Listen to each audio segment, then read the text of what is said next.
The mud of Pennsylvania had a particular genius for malice. It was a cold, greedy mud that sucked at a man's boots, stole the warmth from his bones, and promised nothing in return but a deeper chill. For Corporal Thomas Barker of the 40th Regiment of Foot, it was the sound of defeat. Not the roar of cannon or the crackle of musketry, but the relentless schlorp, schlorp, schlorp of boots pulling free, each step a small, lost battle. It was January, 1777.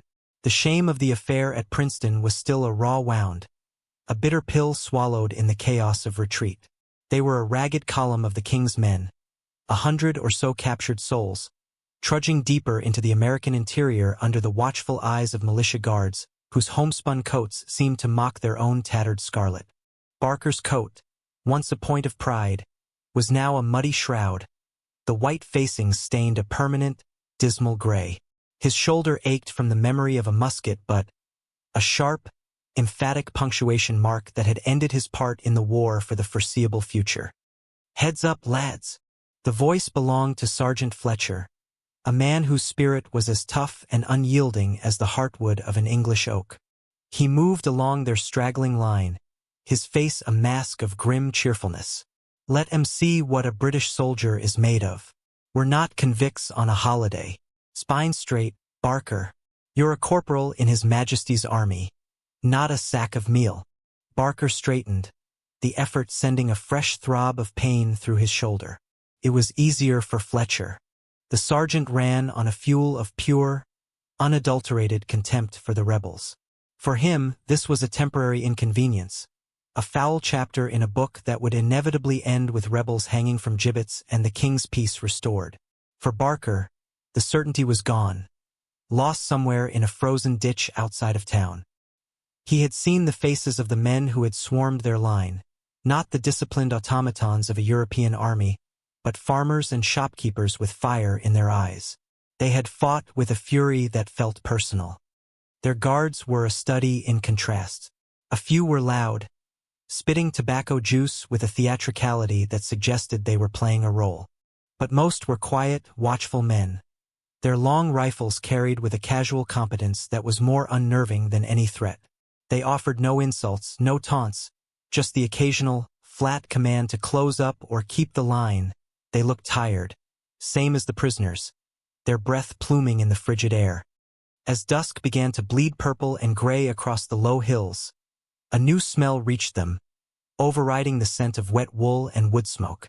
It was the clean, sharp smell of cut pine and something else, something domestic. So, a cluster of simple, sturdy-looking buildings emerged from the gloom, their windows beginning to glow with the soft, welcoming light of tallow candles.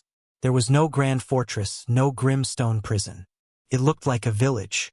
A stockade of sharpened logs, high and imposing, was the only feature that spoke of their true circumstances. The settlement, Providence, one of the guards had called it, was a Quaker town. Barker knew of the Quakers only as strange, plain-spoken folk from home, dissenters who refused to swear oaths or doff their hats to their betters. He couldn't imagine what sort of jailers such people would make. The heavy gate groaned open, and they were herded into the compound. A man stood waiting for them, his face framed by the light of a lantern he held aloft. He was tall and spare, dressed in undyed gray wool, his hat broad-brimmed and plain. He had no weapon, only the lantern. His expression was one of solemn appraisal, not of triumph or malice. "Bring the prisoners to the long barn," the man said, his voice calm and even. He did not shout. He did not need to. The militia guards, who had been loud and coarse on the road, fell quiet in his presence, their movements becoming more orderly. They deferred to him. Sergeant Fletcher muttered under his breath, just loud enough for Barker and the men nearby to hear. "Look at 'em. Pack of God-bothering traitors. Don't trust 'em, lads. Not for a moment. This is a trick. A test of your mettle." They were marched towards a long, low building that smelled of hay and animals and old wood. The door was open, spilling yellow light onto the muddy ground. Inside, steam billowed in the cold air. Barker's dread, a cold stone in his gut for days, tightened its grip. He had heard stories of the prison hulks in New York, of the dungeons in Philadelphia. Humiliation was the first step, the stripping away of a man's dignity before starvation and disease did the rest. This, he thought, is where it begins. From the diary of Corporal Thomas Barker, 40th Foot, January 14, 1777. Arrived at a place they call Providence Settlement. A stockade, but inside it is a town of a sort. The guards are militia, but the man in charge is one of these Quakers. Sergeant Fletcher says to be on our guard, for they are devious. My shoulder gives me great pain. The cold is in my bones. I pray God this is not to be our grave, so far from home and perish. The long barn was not a place of torture, but a washhouse. The air was thick with the alkaline sting of lye and the clean scent of boiling water. Several huge iron kettles, the kind used for butchering hogs, steamed over roaring fires. A dozen wooden tubs were lined up on the packed earth floor. Piles of rough, dun-colored linen shirts and breeches lay on a trestle table. The Quaker in gray, whom they came to know as friend Elias Thorne, stood near the entrance, his hands clasped behind his back. "You will leave your uniforms by the door," he stated, his voice as calm as a country pond. It was not a request. "You will wash. There is soap. When you are clean, you will take a set of clothes. Your own will be laundered and mended, if mending is possible. Vermin serve no man's purpose, nor the Lord's." A murmur of protest rippled through the prisoners. Their uniforms were more than just clothing. They were their identity, the very symbol of their service and their allegiance to the king. To give them up felt like the first true act of surrender. Sergeant Fletcher stepped forward, his back ramrod straight. "With respect, sir," he began, the sir sounding like a shard of glass in his mouth. "We are soldiers of His Majesty King George. We do not shed our uniforms." Friend Thorne's gaze was direct, unwavering. He did not seem angered or offended. "Friend, thy king is not here. The mud and the lice are. They are enemies to all. Thee will be clean." He gestured to two of the militia guards, who moved to stand by the door, their rifles held loosely but ready. The choice was clear. One by one, with sullen reluctance, the men began to strip off their filthy, beloved scarlet coats, their breeches, their worn linen. The pile grew into a pathetic, muddy mound, a testament to their defeat. Barker felt a pang of shame as he removed his own, the wool heavy and damp. He was no longer Corporal Barker of the 40th. He was just another naked, shivering man, his ribs stark in the flickering firelight. Another Quaker, a younger man with a pair of shears, stood by a stool. "For the lice," he said simply to the first man in line. "You'll not crop my hair like a common criminal." The soldier, a private named Whitaker, snarled. "It is not a punishment," Friend Thorne said, his voice cutting through the tense air. "It is a remedy. The hair will grow again. The fever that comes from the lice may not grant thee the same courtesy." There was no arguing with the quiet, irrefutable logic. Whitaker sat, scowling, as the shears did their work, his brown locks falling to the dirt floor. Barker watched, a strange feeling settling over him. This was not the gleeful degradation he had expected. There was no mockery, no jeering from the guards. It was a procedure, as impersonal and necessary as worming a horse or disinfecting a wound. It was restoration. When his turn came, Barker stepped into one of the tubs. The water was shockingly hot, and he gasped, but the heat was a blessing. It sank deep into his muscles, loosening the knots of cold and fear that had been clenched there for days. The lye soap was harsh, stinging his skin and making his eyes water, but it scoured away weeks of grime. As he scrubbed, he felt as if he were washing away more than just the Pennsylvania mud. He was washing away the road, the retreat, the memory of the bayonet that had missed his throat by an inch. The steam rose around him, obscuring the faces of his comrades, isolating him in a warm, cleansing fog. He emerged red-skinned and blinking, the cold air a shock against his wet body. A rough linen towel was thrust into his hand. After he dried himself, he went to the table and picked up a shirt and breeches. The fabric was coarse, scratchy against his clean skin, but it was dry and smelled faintly of soap and sunlight, as if it had been laid out in a meadow. Dressed in the plain garb, he felt anonymous, stripped of his rank and regiment. He looked around at the others. They were all the same now, a collection of pale, thin men with cropped hair, their identities as soldiers temporarily erased. Sergeant Fletcher stood apart, his arms crossed over his chest, his face a thundercloud. He had submitted, but his fury was palpable. "A trick!" he hissed to Barker as he passed. "They mean to break us, turn us into farmers and cowards like them. Don't let them." But as Barker stood in the clean, plain clothes, breathing air that didn't stink of sweat and fear, he felt something other than brokenness. He felt lighter. He took a deep, clean breath, the first in what felt like a lifetime. It was not a moral reset, not a conversion on the road to Damascus. It was simpler than that. It was the profound, uncomplicated relief of being clean. For the first time since Princeton, he felt not like a captive animal, but like a man. The guards led them from the warmth of the washhouse to another long, low building. This one was a makeshift barracks, filled with the sweet, dry smell of fresh hay. Tiers of rough-hewn wooden bunks lined the walls, each one piled high with straw-filled pallets and a single gray wool blanket. Lanterns hung from the rafters, casting a steady, gentle glow. It was sparse, but it was clean and dry. Barker chose a lower bunk and sank onto the pallet. The straw rustled beneath him. It was a world away from the frozen ground or the sodden floor of a commandeered barn. He looked at the faces of the other men. Some, like Fletcher, were still rigid with suspicion. But others, younger men like Private Price, wore expressions of weary confusion. This wasn't the hell they had been promised. A heavy bell tolled somewhere in the settlement, a single, resonant clang. A moment later, the barracks door opened. One of the militia guards stood there, not with a rifle, but with a steaming iron kettle in each hand. Behind him, another carried a large wooden basket filled with what looked like small, flat loaves of bread. "Supper," the guard announced, his voice gruff but not unkind. The smell that filled the room was rich and savory, a promise that went straight to the hollow pit of Barker's stomach. It was the smell of meat and simmering vegetables, of hearth and home. It was the smell of abundance.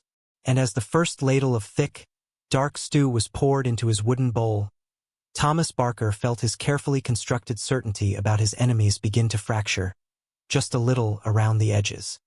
The stew was thick enough to stand a spoon in, dark with venison and studded with chunks of pork, potatoes, and carrots.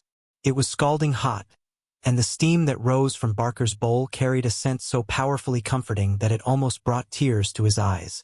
He hadn't realized the true depth of his hunger until that moment. On the march, they had been given hard biscuits, sometimes moldy, and scraps of salted pork. This was a feast. He took the piece of bread offered to him. It wasn't the soft white loaf of a London bakery, but a dense, heavy round of johnnycake, made from cornmeal. It was still warm from the griddle, and its crust was crisp, its center soft and steaming. He broke off a corner and dipped it into the stew, watching it soak up the rich gravy. The men ate in a stunned, ravenous silence. The only sounds were the scrape of wooden spoons against wooden bowls and the soft, appreciative murmurs of hungry men. Barker ate slowly, deliberately, savoring each mouthful. The warmth of the food spread through him, a welcome tide against the persistent chill in his bones. He looked around the long room, at the bent heads of his comrades. The suspicion was still there in some faces, but for now, it was eclipsed by the simple, overwhelming reality of a full belly. What truly unsettled him, however, was what he saw through the open barracks door. In the yard, not 30 feet away, another fire burned. Around it sat their militia guards and several of the Quaker townsmen, including Elias Thorne. They too had bowls in their hands, and from a large kettle identical to the one that had served the prisoners, they were ladling out the very same stew. They were eating the same meal, dipping the same coarse johnnycakes into the same gravy. There was no distinction, no fine meal for the captors while the captives received scraps. No officers' mess and enlisted men's rations. There was one kettle, one stew, one bread for everyone. Sergeant Fletcher noticed it too. He stopped eating, his spoon halfway to his mouth. He stared out the door, his jaw tight. "See that?" he muttered to the men at his table. "It's for show. A performance to soften you. They share one meal with us to make us think they're our equals. They are not. They are traitors to their king." But the words rang hollow, even to Barker's ears. The performance was loud and theatrical. This was quiet, unremarkable. The guards ate with the same weary hunger as the prisoners. They spoke in low tones, their conversation punctuated by the occasional laugh. They were simply men at the end of a long day, eating their supper. The shared meal wasn't a spectacle. It was just the way things were done here. Barker finished his stew, using the last piece of johnny cake to wipe his bowl clean. He felt a profound sense of dislocation. In the British Army, the world was built on hierarchy. An officer would no sooner eat the same rations as a private than he would wear the man's boots. Rank and station were the pillars that held up their world. Here, those pillars seemed not to exist. The man in charge, Thorne, ate from a wooden bowl just like the lowest militia private, just like Corporal Thomas Barker, a prisoner of war. It was more disarming than any threat could have been. Cruelty, he understood. He was prepared for it, had steeled himself against it. He knew the rules of that particular game. But this quiet, matter-of-fact decency was a language he did not speak. It defied the neat categories of enemy and friend, of conqueror and conquered. A young private, Samuel Carter, a lad of no more than 18 from Devon, spoke up, his voice hushed. "It's good stew, Sergeant." Fletcher shot him a venomous look. "It's rebel stew, Carter. Don't you forget it. Every mouthful is a bribe. They want to fatten you up, make you lazy and compliant. They want to rot your soldier's heart with kindness." He stood and slammed his empty bowl down on the table. "I, for one, will not be bought so cheap." He stalked to his bunk and turned his face to the wall, a rigid sentinel of defiance. The other men fell silent, glancing at each other uneasily. Fletcher's certainty was a powerful force, the anchor that had held them together on the terrible march. But now, with the warmth of the stew in their bellies and the sight of the shared meal in the yard, the anchor was dragging. Barker lay on his straw pallet, the single wool blanket pulled up to his chin. The barracks was quiet now, save for the sound of breathing and the occasional sigh. He could still taste the venison and the sweet corn of the bread. He thought of his home in Lancashire, of his mother's kitchen, of the stews she would make on a cold winter's night. The memory, which should have been comforting, brought a lump to his throat. This place, his prison, had given him a taste of home that the King's army had not. The thought was a betrayal, and he pushed it away. Fletcher was right. It had to be a trick. A subtle, insidious campaign to erode their loyalty. They would be watchful. They would be soldiers. But as he drifted off to sleep, lulled by the unaccustomed feeling of warmth and fullness, Barker's last conscious thought was not of the king, or of his regiment, or of the war. It was of the simple, undeniable fact that it was indeed very good stew. The morning came not with a bugle or a drum, but with the gray light of dawn filtering through the unglazed windows of the barracks. The routine began without shouted orders or the threat of a lash. One of the Quakers, a man named Joseph, simply entered the room and said, "The day's work begins. Porridge is in the mess hall." The porridge was thick, made of oats and cornmeal, sweetened with a dollop of dark, sticky molasses. It was plain, hot, and filling. Afterwards, the prisoners were mustered in the yard. Elias Thorne stood before them, his hands holding not a weapon, but a list. "There is much to be done before the ground thaws for planting," he said, his calm voice carrying easily in the still morning air. "The north fence line needs 500 new rails. The mill race is choked with ice and must be cleared. The smithy needs charcoal, and the harnesses need mending. We do not believe in idle hands." He began to read out names, assigning small groups of prisoners to different tasks, each group overseen by one or two of the townsmen. Barker, along with Sergeant Fletcher and a dozen other men, was assigned to the fence line. They were led to the edge of the woods that bordered the settlement, where a stack of felled oak logs lay waiting. Their tools were laid out neatly on the ground. Heavy iron wedges, great wooden mauls with heads of knotted burl, and broad-bladed felling axes. Their overseer was the same Quaker, Joseph, a man of middle years with work-roughened hands and a quiet demeanor. He picked up a maul and a wedge.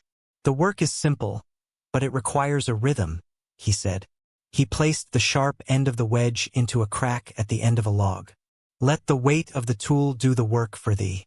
Do not fight the wood, persuade it." He swung the heavy maul in a smooth, seemingly effortless arc. The maul met the head of the wedge with a solid thwack. He didn't grunt or strain. His body moved with the tool, a study in practiced efficiency. Another swing. Thwack. The crack in the log widened. A third swing, and with a satisfying crack, a long, straight-grained rail split away from the log. He set the maul down and looked at the prisoners. "There. It is your turn." Sergeant Fletcher snatched up a maul, his face set in a grim mask. He attacked the log with a furious energy, his swings powerful but ragged. His breath came in harsh gasps, and sweat soon beaded on his forehead despite the cold. His blows landed with jarring force, but the wedge often bounced or failed to bite deep. He was trying to conquer the wood through sheer will, and the wood was refusing to yield. Barker watched, then picked up his own maul. He remembered Joseph's words. "Let the weight of the tool do the work." He tried to emulate the man's smooth arc, focusing on the rhythm rather than brute strength. His first few swings were clumsy, but then he began to feel it, the sweet spot where the maul's momentum peaked just as it struck the wedge. Thwack! The sound was deeper, more resonant. The wedge sank into the wood. He found a rhythm. Lift, swing, strike, breathe. Lift, swing, strike, breathe. He fell into the work, his mind emptying of everything but the task at hand. The cold air stung his lungs, the impact of the maul vibrated up his arms, and the clean, sharp scent of split oak filled his nostrils. He worked alongside Private Price, the two of them finding a silent cadence, one setting the wedge while the other swung the maul.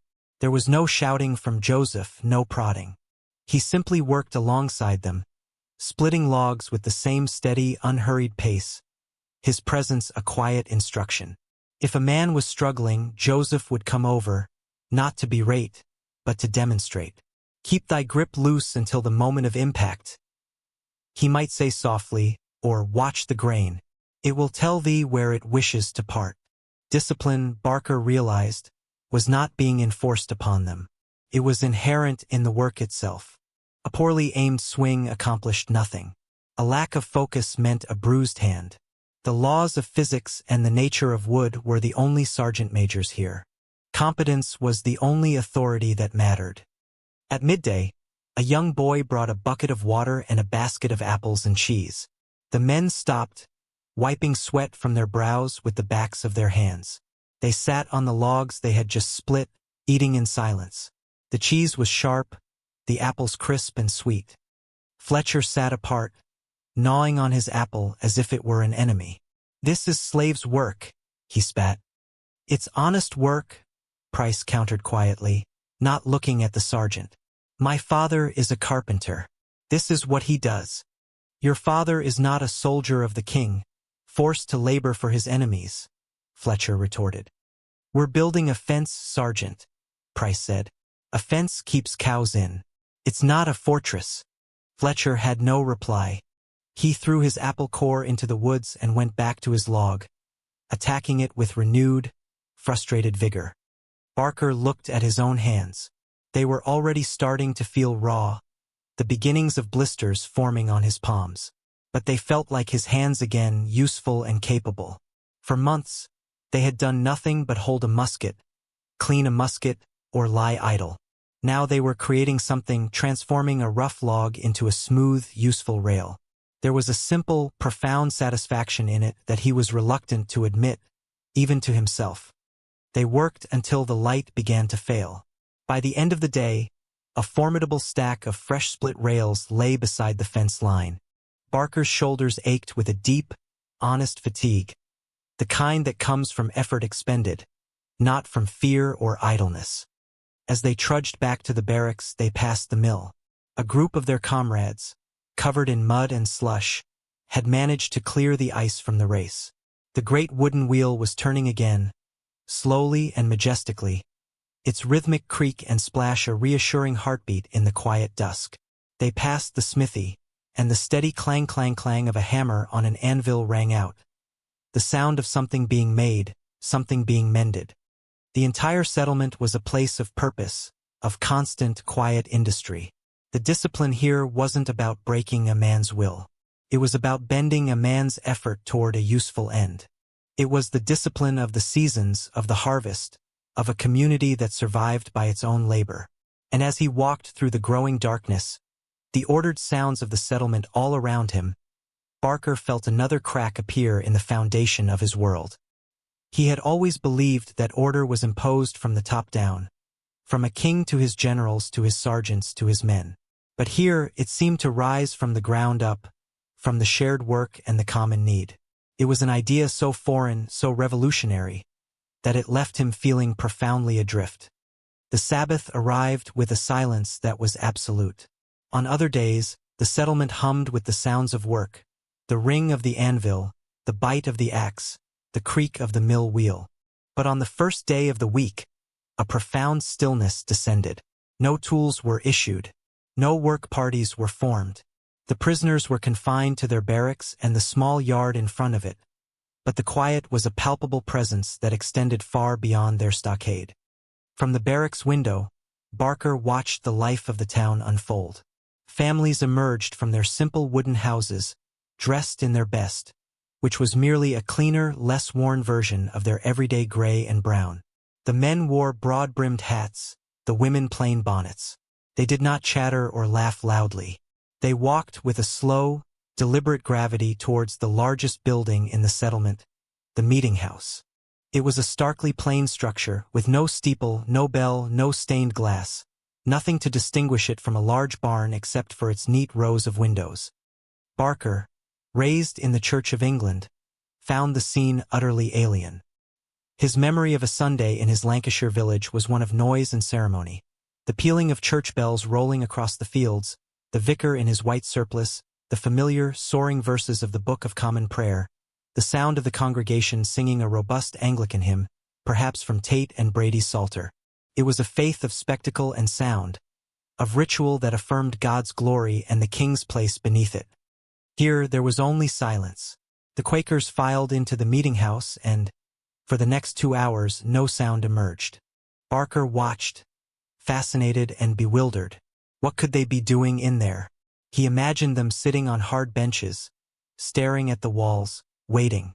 The sheer discipline of it was astounding. Inside the barracks, the quiet was a heavy blanket that smothered the men's usual banter. Some tried to start a game of cards with a worn, greasy deck, but the spirit wasn't in it. Others simply lay on their bunks, staring at the ceiling. The enforced idleness made them restless. Sergeant Fletcher paced the floor like a caged wolf. "An unholy silence," he declared. "It's unnatural. A proper Christian Sunday should be filled with praise, with the sound of psalms. This is the quiet of the tomb." He looked out the window at the plain meeting house. "They're not worshiping God in there. They're plotting, cooking up some new deviltry to try on us." Private Carter, who was quietly trying to mend a tear in his linen shirt with a borrowed needle, looked up. "My grandmother was a dissenter, Sergeant. She said they believe God speaks in the quiet, that you have to be still to hear him. And I believe they're a nest of hypocrites and traitors." Fletcher snapped. "Stillness is for the dead. A soldier's heart must be loud, full of loyalty and defiance." Later in the afternoon, after the Quakers had filed silently out of their meeting house and returned to their homes, a few of the younger prisoners, including Barker and Price, were sitting in the yard.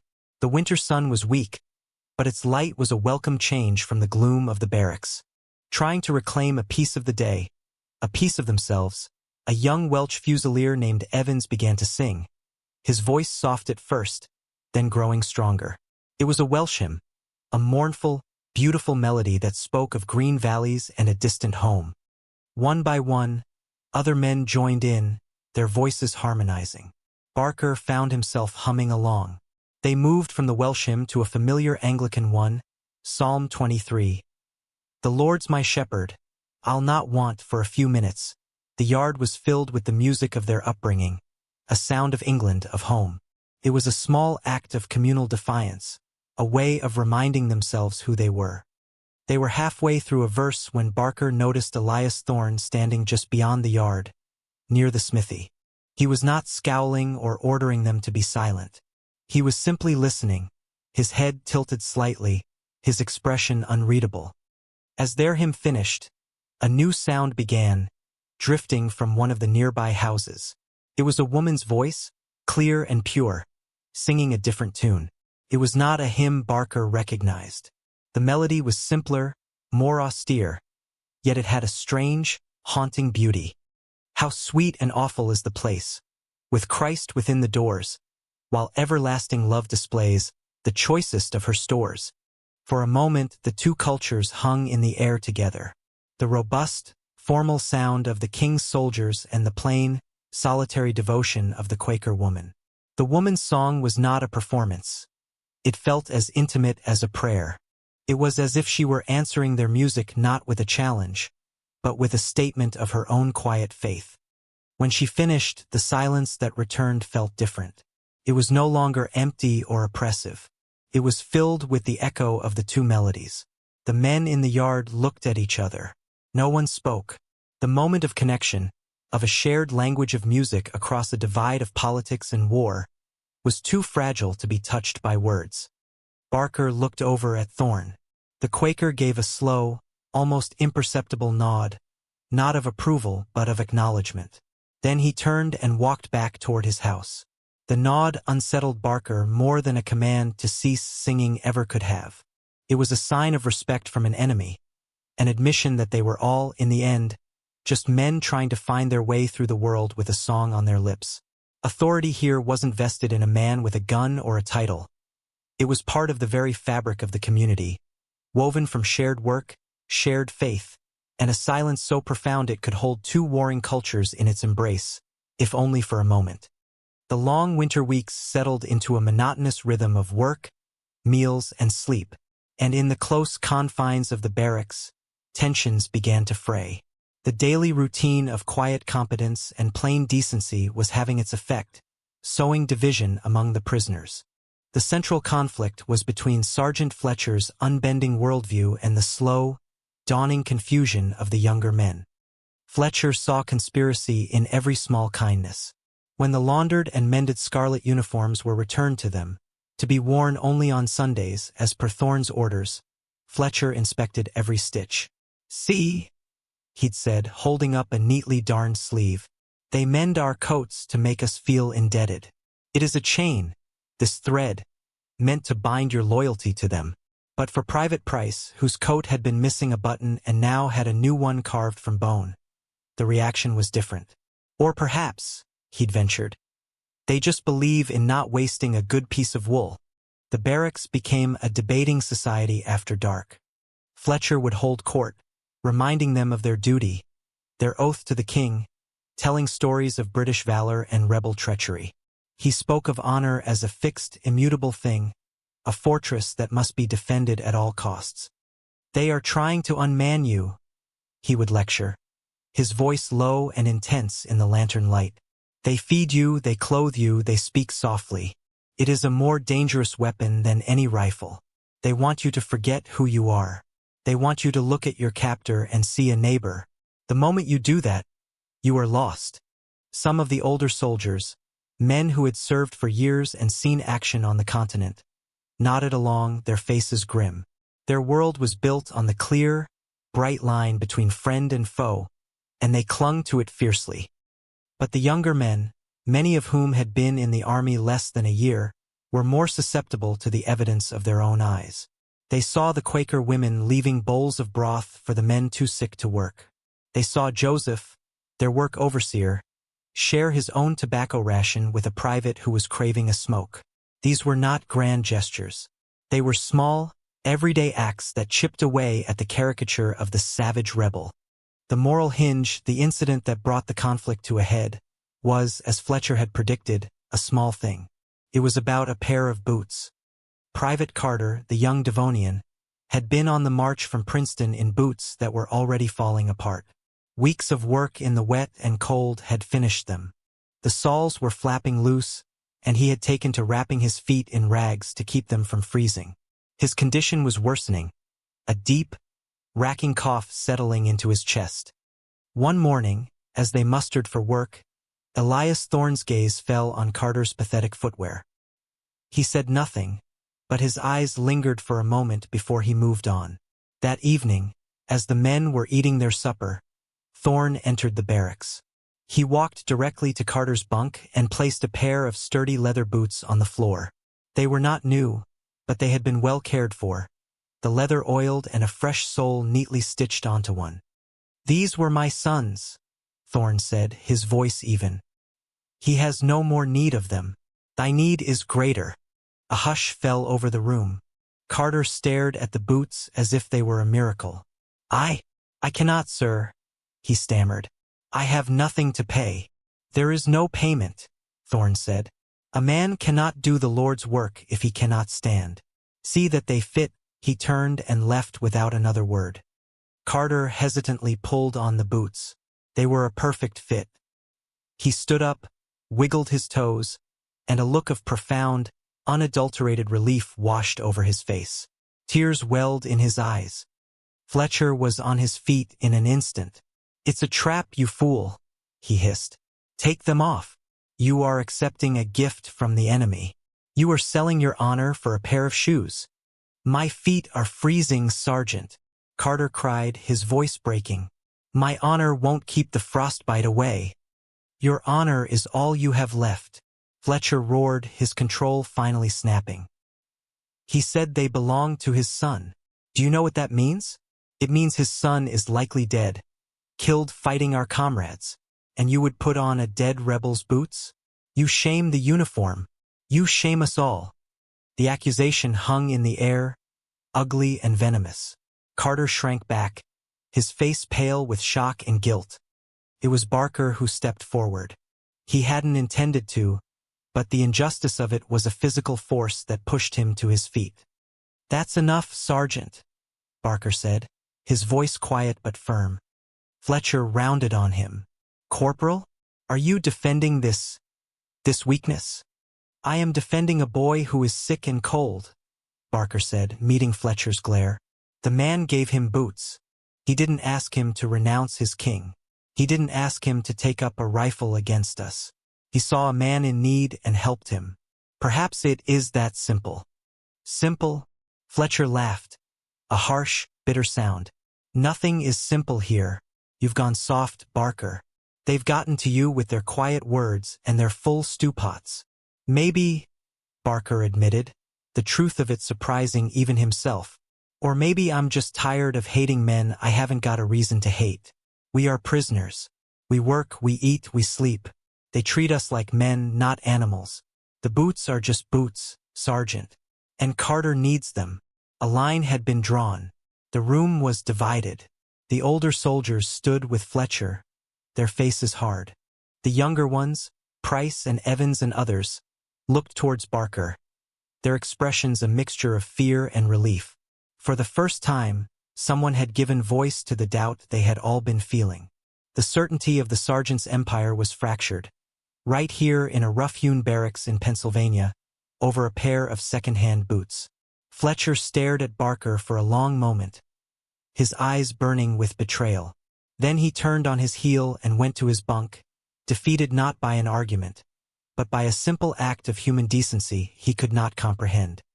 The desire to write a letter home became an ache in Barker's chest, a constant, dull pressure. He needed to bridge the vast distance of ocean and war, to send a piece of himself back to Lancashire, to let his family know he was alive. But in Providence Settlement, paper and ink were not freely given. Like everything else, they were commodities to be earned. He learned the system from Private Price, who had inquired about it. The settlement operated on a simple ledger economy. Each prisoner was credited for his day's labor with a small mark in a large, leather-bound book kept in the storehouse. A day splitting rails might be worth 2 marks. A day clearing the mill race, 3. These marks were a form of currency, a way to acquire small luxuries beyond the basic provision of food and shelter. A twist of tobacco, a needle and thread, a new clay pipe. And, for the price of 10 marks, a man could purchase a single sheet of paper, a dab of ink, and the use of a sharpened quill for one evening. It took Barker the better part of a week of diligent work on the fence line to accumulate the necessary tally. Each evening, he would see the Quaker storekeeper, a stern-faced man named Benjamin, make a neat tick next to his name. The process was methodical and transparent. It was another piece of the strange moral landscape of this place. They were not being paid wages, but their labor was being acknowledged. It had value. Finally, the evening came when he had earned enough. He presented himself at the storehouse, a small, tidy building that smelled of salt fish, leather, and dried herbs. "Thomas Barker, 40th foot," he announced. "I have 10 marks. I wish to purchase paper." Benjamin the storekeeper did not look up immediately. He ran a thick finger down the page of his ledger. "Aye, 10 marks it is." He made a series of strokes through the ticks beside Barker's name, effectively erasing his credit. Then, from a locked wooden chest, he produced a single sheet of creamy, rough-edged paper, a small glass inkwell, and a goose quill. "The ink is to be returned," Benjamin said, his tone flat. "Do not waste it." Barker took the precious items back to the barracks, his heart thumping with a mixture of excitement and anxiety. He found a relatively quiet corner, using a crate for a desk. He set out the paper, uncorked the ink, and dipped the quill. And then he froze. What could he possibly write? He had imagined this moment for weeks, but now that it was here, the words would not come. How could he describe his situation? If he wrote that he was well-fed and decently treated, would his family think him a liar or worse, a traitor who had forgotten his loyalties? If he complained of his captivity, it would be a lie and would only cause them pointless worry. The truth was too complicated, too nuanced to be contained in a few lines of ink on a single sheet of paper. He began, his hand clumsy with the quill. "My dearest mother and father, I pray this letter finds you in good health, as it leaves me. By God's providence, I am alive, though I am a prisoner of the American forces since the late unpleasantness in New Jersey. I am held in a settlement in Pennsylvania." He paused, staring at the words. They were true, but they said nothing. He wanted to tell them about the strange quiet of the place, about the taste of the venison stew, about the satisfying heft of the splitting maul. He wanted to describe the face of Elias Thorne, a face that held no malice. He wanted to explain the feeling of wearing clean, plain linen after weeks in the mud. But how could he write that? To his father, a man who had served 20 years in the Coldstream Guards and whose loyalty to the crown was as solid as the Pennine Hills, such descriptions would sound like heresy. "They are treating us like men," he wanted to write, but he knew how it would be read. It would be seen as a sign of weakness, an indication that his soldier's spirit was broken. He dipped the quill again, trying a different tack. "The country here is rough, much wooded. The winter has been severe. We are made to work for our keep, mostly felling timber and mending fences. The work is hard, but it keeps a man warm. The sergeant of my company, Fletcher, is here with us, and he keeps our spirits up with his good example." That, at least, was a soldierly sentiment. It was also a lie. Fletcher's example was one of bitterness and suspicion, and it was no longer an example Barker wished to follow. The guilt of the written words pricked at him. He was crafting a fiction, a letter designed to pass muster with his father, with a military censor, with his own conflicted conscience. He was leaving the most important things unsaid, hiding the truth in the spaces between the lines. He thought of the boots given to Carter, of the shared melody of the hymns, of the quiet nod from Thorne. These were the moments that defined his existence now, the events that were reshaping his soul. But they were impossible to communicate. They were a language that could only be understood by being here. He finished the letter with platitudes and prayers, his hand moving stiffly across the page. Pray for a swift end to this rebellion and for my speedy exchange. I remain your loving and obedient son, and His Majesty's loyal servant, Corporal T. Barker. He read it over. It was a stranger's letter, hollow and formal.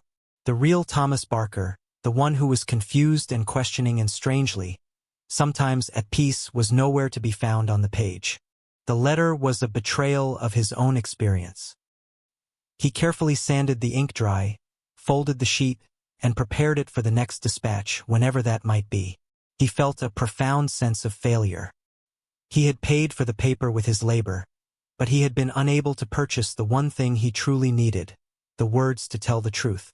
As he returned the inkwell to the storehouse, he felt the full weight of his captivity not as a physical confinement, but as a moral one. He was trapped between the man he had been and the man he was becoming, with no language to bridge the two. Barker's hands, once softened by the relative ease of a soldier's life in barracks, had grown hard and calloused from the daily labor of splitting rails. One afternoon, while striking a stubborn, knot-filled log, the handle of his maul, already stressed by Fletcher's earlier fury, finally gave way. It split with a sharp crack, sending the heavy iron head tumbling harmlessly into the snow. Joseph, the work overseer, examined the broken handle. "The grain is twisted," he said simply. "It was bound to fail. Take it to the smithy. Friend Elias will see to it." Carrying the two pieces of the broken tool, Barker made his way to the small, soot-stained building where the clang of the hammer provided a constant rhythm to the settlement's life. The heat from the forge washed over him as he stepped inside, a welcome respite from the biting wind. The air was thick with the smells of hot iron, coal smoke, and quenching steam. Elias Thorne stood at the anvil, his sleeves rolled up to reveal powerful, sinewy forearms. He was hammering a glowing orange bar of iron, his movements economical and precise. Each blow was perfectly placed, shaping the metal with a practiced grace that seemed at odds with the brute force of the task. He did not seem to be fighting the iron, but collaborating with it, persuading it to take a new form. Barker waited quietly, not wanting to interrupt the rhythm of the work. Thorne finished his piece, a hinge for a barn door, and plunged it into the quenching tub with a great hiss of steam. Only then did he turn to Barker, his gray eyes calm and appraising. "The maul?" he asked, his voice even over the crackle of the forge. "The handle split, sir," Barker said, then corrected himself, remembering the Quaker custom. "Friend Thorne." Thorne took the broken pieces, turning the wood over in his hands, his thumb tracing the path of the split. A poor piece of hickory. It was not chosen well. He tossed the fragments into a scrap box. A tool must be true in its nature. This one was not. He walked over to a rack of seasoned wood, running his hand over several long staves of ash and hickory. He selected a piece of hickory, sighting down its length as a soldier would the barrel of a musket. "This one has a straight heart," he said. "It will serve." Barker expected to be dismissed, to be told to return later. Instead, Thorne gestured with his head toward a workbench. "The head of the maul will need to be dressed. There is a file on the bench. Take the burrs from the edge where the wedge strikes it." It was not a request, but it was not an order in the military sense either. It was an assumption of shared purpose. Barker, surprised, went to the bench and picked up the heavy iron maul head and the coarse steel file. He had never done such work before, but the task was straightforward. He began to file away the mushroomed, flattened metal on the striking face of the tool. For the next hour, they worked in a comfortable, companionable silence, each at his own task. The only sounds were the scrape of Barker's file against the iron and the rhythmic draw of Thorne's spokeshave as he shaped the new handle. Shavings of pale hickory curled onto the floor around Thorne's feet, releasing a clean, sweet scent into the smoky air. Thorne worked with a quiet intensity, his focus entirely on the piece of wood in his hands. He was not just making a handle. He was revealing the handle that was already hidden within the stave. Barker found himself watching the man's hands, fascinated by their sureness.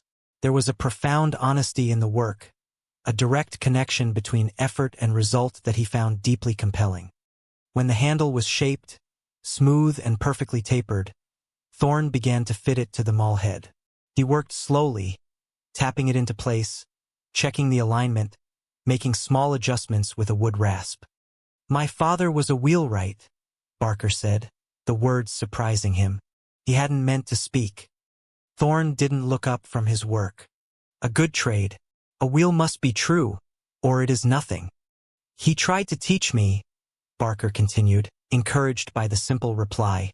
"But I wanted a uniform. I wanted to see the world. I thought building things was too small a life." Thorn paused and looked at Barker, his gaze direct.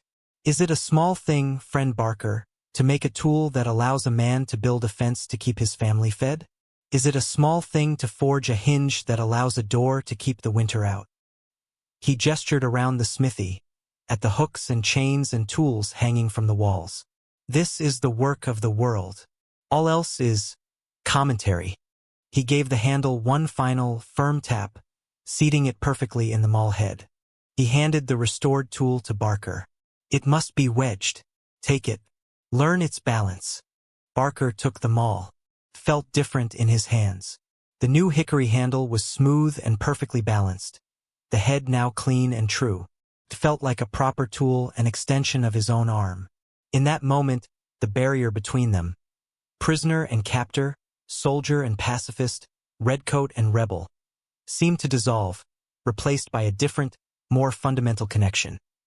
Two men who understood the value of a well-made thing. It was a bridge built not of words or ideologies, but of hickory and iron. "Thank you," Barker said, the words feeling inadequate. Thorn simply nodded. "A tool is meant to be used. See that you use it well." As Barker walked back toward the woods, the maul resting on his shoulder, he felt a shift inside him. The propaganda he had been fed for years, of the Americans as a chaotic, lawless rabble, was being punctured, not by grand arguments, but by small, sharp points of fact. A shared meal, a pair of boots, a well-made tool handle. He had come to this place expecting to fight for his honor against brutes. Instead, he was being disarmed by the quiet competence of a man who could find the straight heart in a piece of wood and who believed that the work of the world was to build, not to destroy.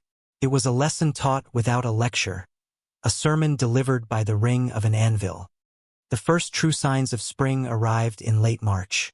The iron grip of the frost began to loosen, and the Pennsylvania mud returned, this time as a sign of life, not of defeat. The sun had a new warmth, and the buds on the trees were beginning to swell. The change in season brought a change to the prisoners' lives as well. The talk was no longer of survival, but of exchange. Rumors, carried by a traveling tinker or a dispatch rider, swept through the barracks like a fever.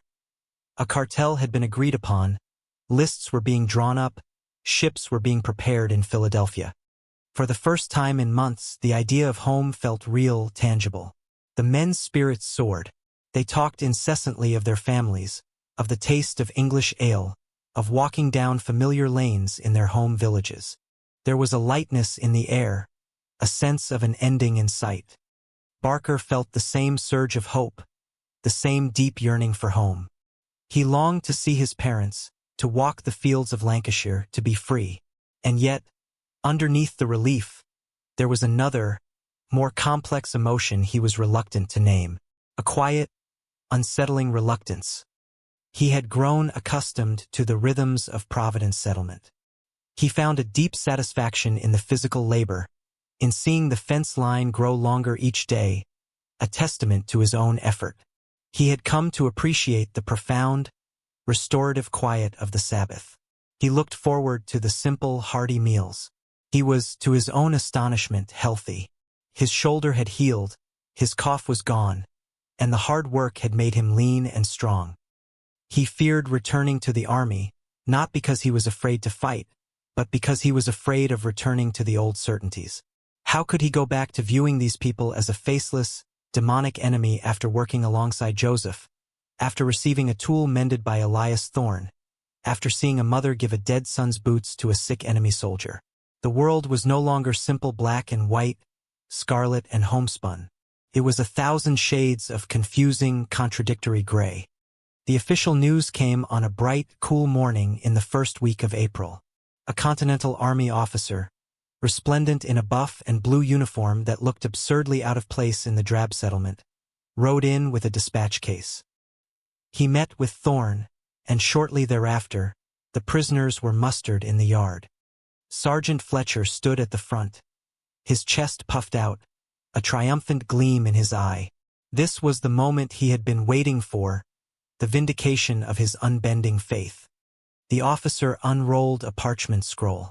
By order of General Washington and by agreement with General Howe, he announced in a clipped, formal tone, the following enlisted men of His Majesty's 40th Regiment of Foot, and others, are to be paroled and exchanged. He began to read the list of names. With each name, a cheer went up from the men. Whitaker, Price, Carter.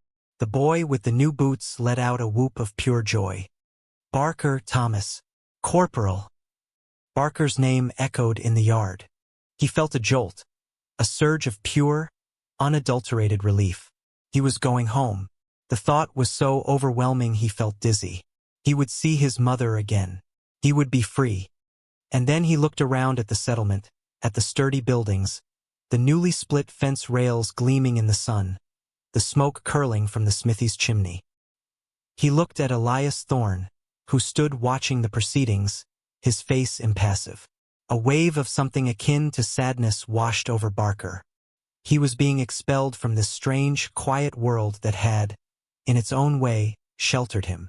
He was being forced to return to a life whose rules no longer seemed to make as much sense. The relief was still there, but it was now tangled with a strange, unnerving sense of loss. Fletcher was ecstatic. "I told you, lads. I told you. Loyalty is rewarded.